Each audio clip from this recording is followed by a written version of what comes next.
Welcome back, everybody, to Championship Week Video Notebook here at Hoops HD. This is day number 6. Yes, it is.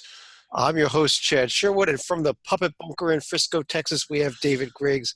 We lost John Stalika. Maybe he'll come back. Maybe he won't. Yeah, he's rebooting his computer. He should be ready in the next hour or so. He should be ready for tomorrow night's show. Yeah. But we've got a lot to get to. Actually, not as much as last night, but there is a lot of big games we got to go over here. Yeah.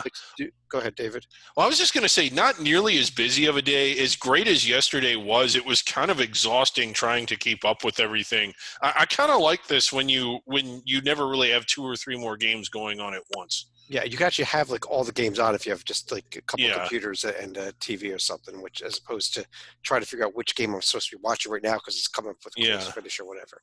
But let's get to today was the conclusion of regular season play in the final 2 conferences, the American and the Big Ten finished up. Let's kind of pull the standings up here. First in the American, where we had David, the game of the day, maybe the game of the season, when Central Florida beat East Carolina 94-62. Your I was kind of thoughts on this game. Yeah, and it's big because, again, it has, major opening round implications.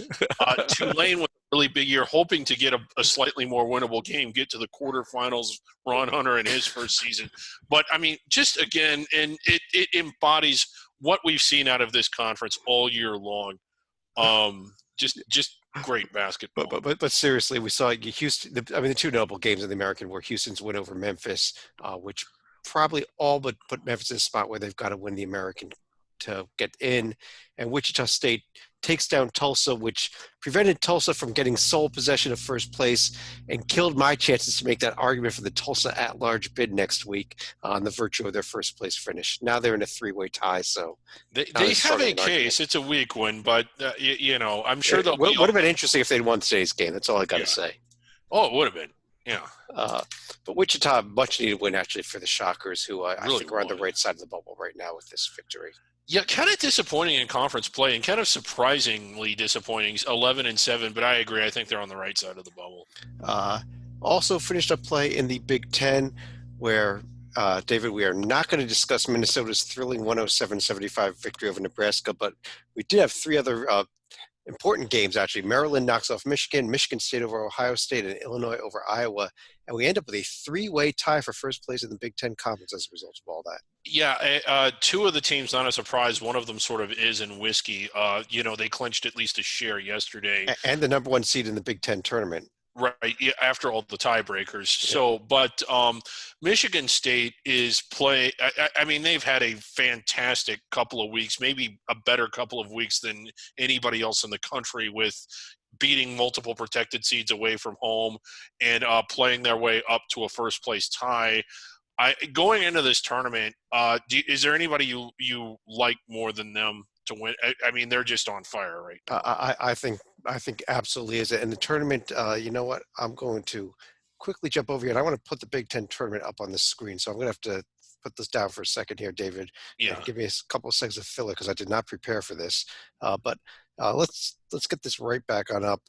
And this is the bracket for the Big Ten Tournament, which is coming up here. And it's a pretty interesting bracket that you got Michigan State, Maryland, Ohio State, even Penn State, all on one half of the bracket. A little unbalanced there, I think, actually, the way the tiebreakers worked out. Yeah, it kind of is. And one of the things, you kind of have the slog of the opening round, but Indiana, I saw Titel put them on his 9 line today. And again, Titel, a committee guessing expert. I think it's a good call for them. I think they're a 9 or 10 seed. Absolutely. I agree with him. They're an 11 in their conference tournament. just saying, maybe that's where they are nationally. But, typically if you're on the 9 line, I know that the bubble is typically around the 11 or 12. You're not going to fall 2 seed lines no matter what you do. Do they even need to beat Nebraska? I know it would be bad if they didn't, but that's – No, I think they're in with a loss to Nebraska. Obviously, I think they're – any argument that they don't belong in is gone after they just being Nebraska. You don't have to beat Penn State. Obviously, Rutgers, the other team that has been on the bubble, I think is in. They're my school. But you beat Michigan, and there's going to be no doubt about it there also. But let's go to the actual conference tournament play. We're going to come back Tuesday night and speak a lot more about the Big Ten tournament as we start previewing it then. But let's go over to the championship games that were played today. And we'll start out in the Missouri Valley Conference, where Valparaiso's run has finally come to an end as they go down to Bradley, who wins the second straight Arch Madness for the Braves. Yeah, this was about an exciting game. Oh, it was an exciting game for about 30 minutes. Bradley kind of opened it up at the end. They went out there and they certainly earned it, but it was just kind of crazy. Their path was a 5, an 8, and a 7. They beat no one in the top half of the bracket on their way to the championship.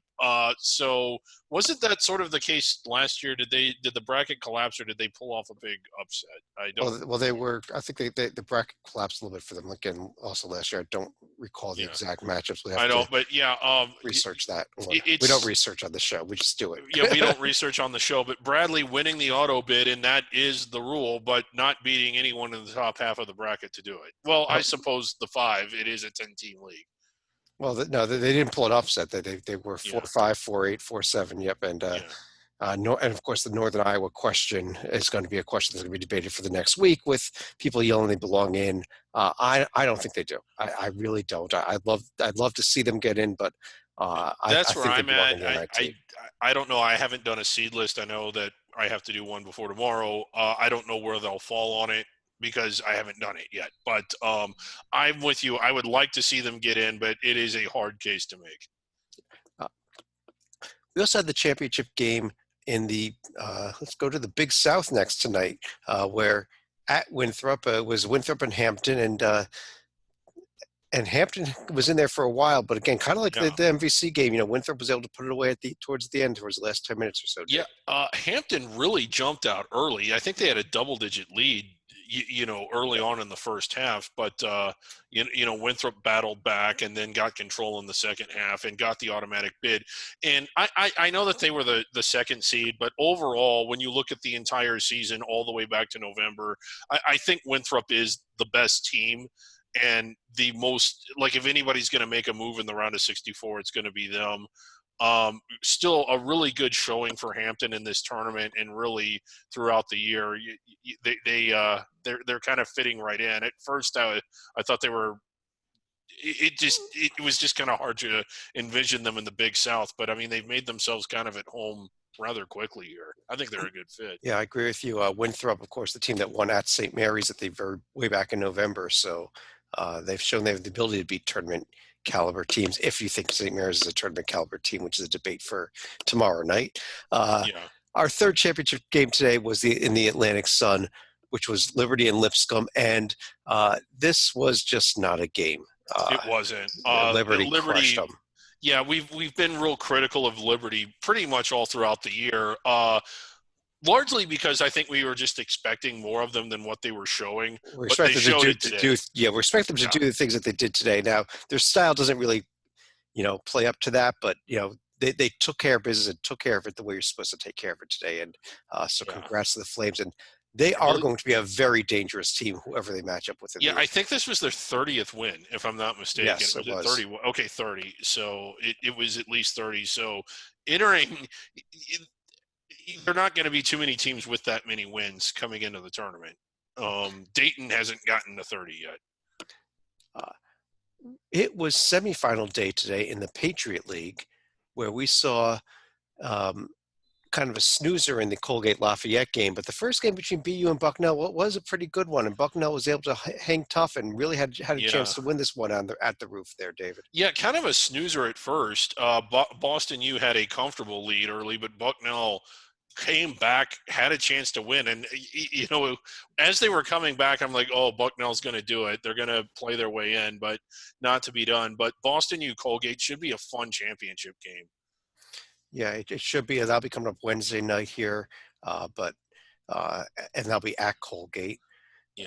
But it was also semifinal day in the Southern Conference, where in a complete snoozer, East Tennessee State just rolled Western Carolina, but that was completely made up for in the nightcap between Wofford and Chattanooga, which went back and forth.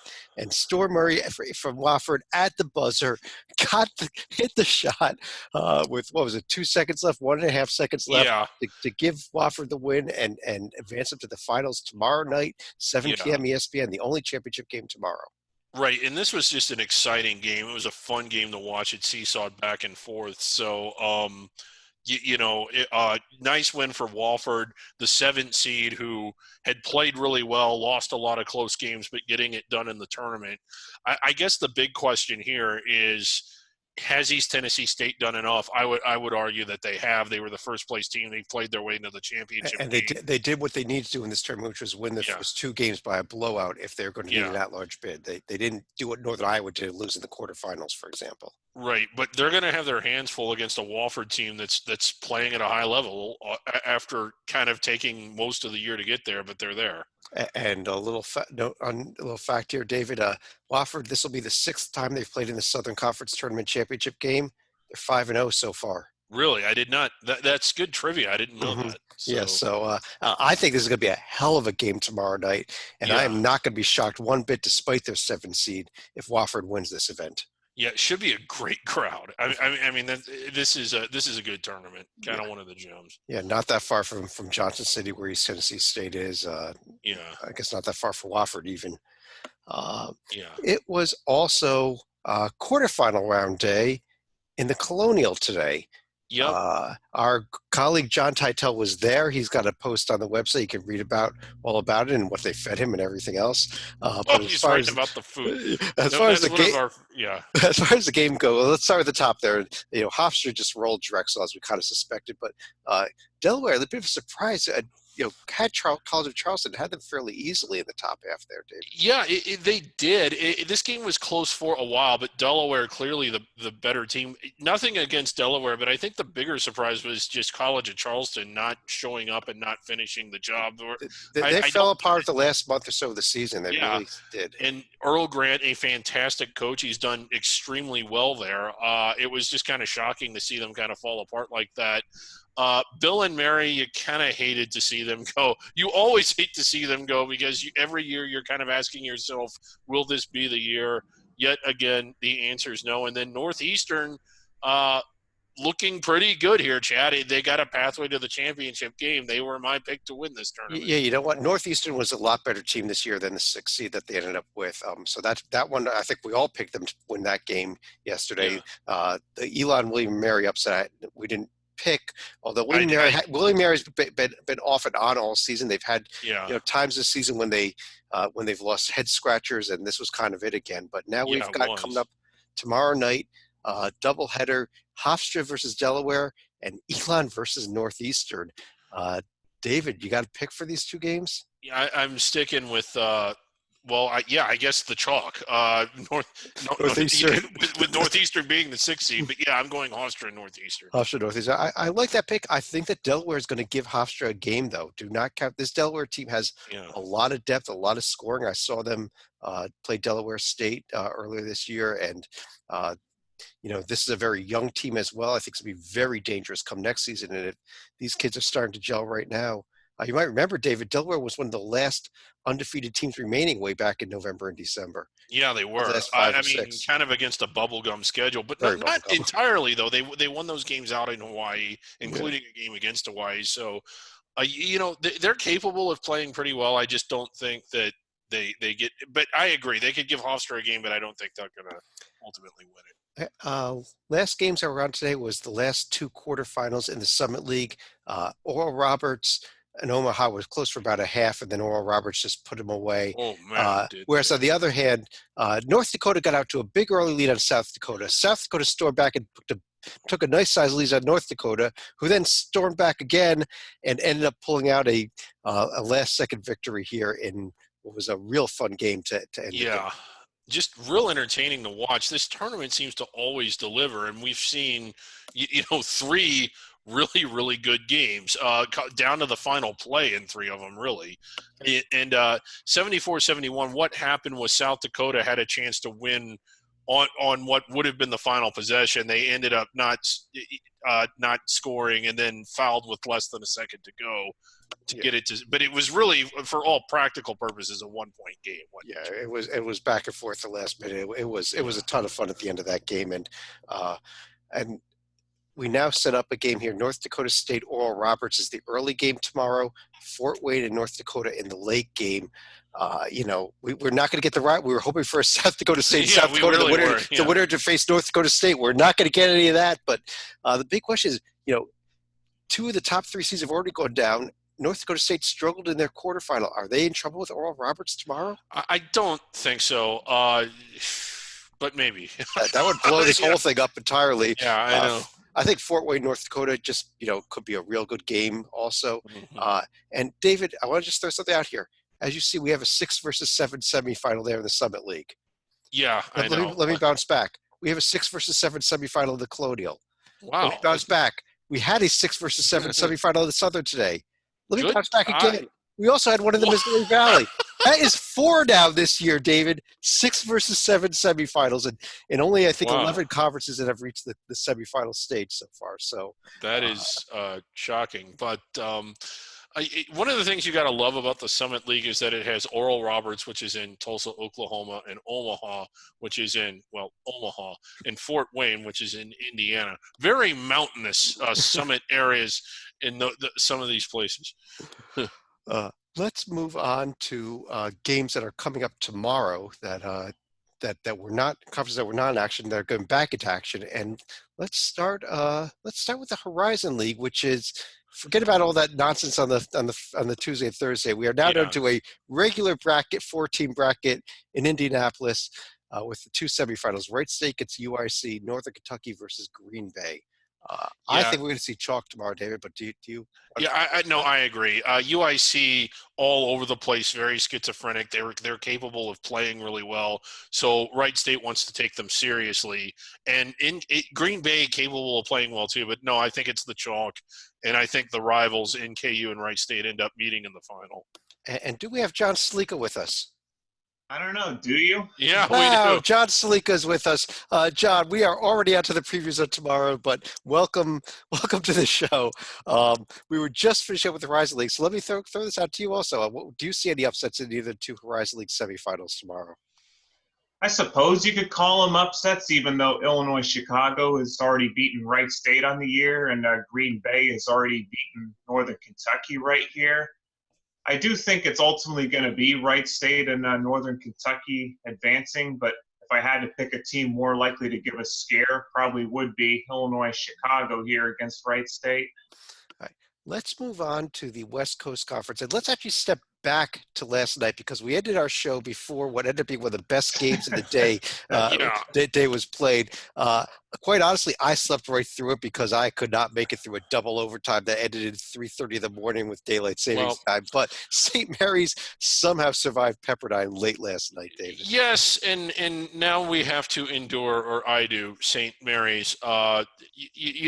They looked basically what I've expected. At no point have they really looked like a tournament team, but you and Stalika and Titel and everyone, Rocco, everyone convinced that St. Mary's is a tournament team. And why not? They beat Pepperdine in double overtime. Well, but losing to BYU is not going to hurt their profile. And obviously, if they beat BYU tomorrow night, it's going to help a ton. It would help a ton. Yeah, it would actually give them one. Right now, they don't really have one. It would give them their second win over a BYU team that's towing a protected seed. Yes, David, I get it. Stalika, first of all, any chance San Francisco upsets Gonzaga? Well, they've come close twice during the just say no. season. Just say no. It's late. They came close at once, but they've played 4 halves, and for 3 of those 4, they were right with them. But Gonzaga blasted them in the second half the last time. But how about this BYU St. Mary's game, Stalika? Let me more seriously give you the good game. I'm going to go ahead and say St. Mary's actually does get one more win right here before going into the championship. Don't even ask me who I'm going to pick, Chad. You already know the answer. I don't know. I think St. Mary's might beat Gonzaga on Tuesday night also, just to really piss you off, David. If they do that, then I will I will relent. If they beat Gonzaga on Tuesday, I will concede the fact that they belong in. Well, we are now getting towards the end of this monstrosity that's the West Coast Conference tournament, but we are still towards the beginning of the monstrosity that is the Sun Belt tournament. However, it is going to be, I guess we'll call this second round day tomorrow. A couple of campus site games. Louisiana, who got by Arkansas State on Saturday, thanks in part to a late technical foul, is taking on Georgia Southern. Coastal Carolina is going to be at Mr. Sleeka's favorite team, Appalachian State. David, what about these two games? Do they matter, and do you see either road team winning? Well, they matter in the sense that the winner gets to keep playing. They don't in the sense that I don't think it's going to make a ripple as far as who actually gets into the NCAA tournament, much less goes beyond the round of 64. But I'm sticking with the home teams, hot, and Georgia Southern. Yeah, I agree with that also. John, you being our Ohio guy, there is one more tournament that is starting off, and it is the MidAmerican Conference. It is first round day on campus sites, and we've got a lot of Ohio connections here. Central Michigan at Ohio U, Miami, Ohio at Buffalo, Western Michigan at Toledo, and Eastern Michigan at Kent State. Your thoughts on these four games? My thoughts is my eventual champion is gonna come out of these games. It is not going to be a team from Ohio. It is going to be the Buffalo Bulls, who's actually going to get off to a good start against Miami here. And the reason I say this is teams like Akron, Bowling Green have been sputtering of late. Buffalo has quietly gotten hot and is starting to resemble a little more of the team that not as hot as they were last year, but certainly a team solid enough to make a deep run, and I think actually end up going to the NCAA tournament again. Yeah, David, do you agree with him? Who's your pick to win this conference? Akron. I still like the way that they've been playing. I know that they have sputtered a little bit, but it's a different ballgame in the conference tournament. And the one thing about that is just the winnable quarterfinal game. And if they avoid Akron Buffalo would be a hell of a semifinal game. I agree. If Northern Illinois wins that quarterfinal over Buffalo, it's a little more advantageous for Akron. But yeah, I don't think we're going to see any upsets tomorrow. Yeah, I kind of like all four home teams. I think all four of them were. Even the 8-9 game, I think Ohio is a lot better team than Central Michigan this year. Yeah, well, 3 of the 9-10. Well, yeah, basically 9. 10, 11, and they're all terrible. Yeah. all the visiting teams. there are some interesting storylines here, though, with Bowling Green trying to make their first NCAA tournament since 1968, coming in as the 2 seed. But I'm going to go with a team that we haven't discussed much all season. But, David, I'm picking Ball State to win this event. Ooh, that would be a hell of a story, too. I think they'll have no problem with their quarterfinal. Bowling Green, as Sleek already mentioned, is prime for an upset, and that puts them in the championship game. So why not? Yeah. Oh, that would be fun. That would be either one of those, Bowling Green or Ball State, would be fun. Well, that's a good point, though, because trying to go through Toledo a third time, that's not going to be easy for them, even though Toledo's been a major disappointment this season. Yeah. Well, on that note, that concludes all the games that are coming tomorrow, and it's time to move to our great moments in Hoops HD Championship Week video notebook history. Now, David, it was my day to pick the event. I'm always worried when Chad picks it. Now, I decided to go back about 6 or 7 years ago because if you may remember, these shows used to be a lot longer. We're trying to get them done in about half an hour. There was a time we used to go 2, 3, 4 hours with these shows at times. Yeah, yeah. And we even had to have a break in the middle, have a little entertainment. We had guests come on and perform at the break, kind of like a halftime show. And I want to go back to one of our halftime shows that actually made the national news. It was all over the media. I got to warn you, this is maybe not safe for work here. Remember, but do you recall this? Oh, we should not be showing that on here. It was a Janet Jackson. Don't you remember when Janet Jackson's wardrobe malfunction happened on our show? Yes, I'm pretty sure it didn't happen on our show. Oh, I thought the floor sweepers were going to have a wardrobe malfunction. Oh, my God, the floor sweepers. Let's move on to our survival board. Heading into today's action, there were 246 teams left with a chance to win the NCAA tournament. And David, can you tell us what the point of this whole survival board is? Well, yeah, I mean, first and foremost, it's a tool for the selection committee, and it gauges who is in the tournament or who they should take, who they should consider, and who they don't need to worry about unless they win the automatic bid. So, I mean, in a nutshell, that's what it is. It's a tool for them. We do it for them to help them out because we know what a hard job they have. Right. And we have teams noted in various different manners here. Let's kind of scroll down here. For example, if they're wondering, we've got teams that are all in bold, David. Those are the locks, right? Yeah, those are the locks. Those are teams that are in regardless of whether or not they win their conference tournament. And then we have teams that are italics. Those are teams that they should consider possibly for an at-large bid. Right. Like a team there like you Cincinnati. See Brian. Yeah, Brian, he's the grand marshal of the survival board. Let's see what actually happened as a result of today's action here. We were at 246, and we are now down 233 teams left. Okay, so it's hard. That's over 120 teams that have been eliminated in just about a week or so. And Brian is more or less the fifth category on the survival board. We have losing, you're screwed, and the fifth category is Brian's going to say goodbye to you for this season. Yep. But as you can see, teams like Liberty and Winthrop both won the conference tournament. Say they are now in bold and all caps. They are guaranteed spots in the field. Yeah. We got the bolds of the locks, and we got but the real important thing though is if this selection base shows up and says, I wonder if we should be considering Fordham for an at-large bid, they can look here and say, no, we should not. Yeah, because they're not in italics. Exactly. Or bold. On that note, let's go over to some final thoughts here. And Mr. Sleeka, let me let you start things off. Yeah, it's been about 3 or 4 years now since we've gone to teams having 4 timeouts throughout a game. But I have to salute Pepperdine because thanks to double overtime, they had a grand total of 5 timeouts remaining at the end of that game because they actually went through a regulation and overtime without having to call one themselves here. But unfortunately, it was in a losing effort. Well, I salute them for not calling timeouts. In fact, I think they should have won the game because they didn't call timeouts. But right, I think that should be, instead of overtime, it's the team with the most timeouts remaining. I can go for that. David?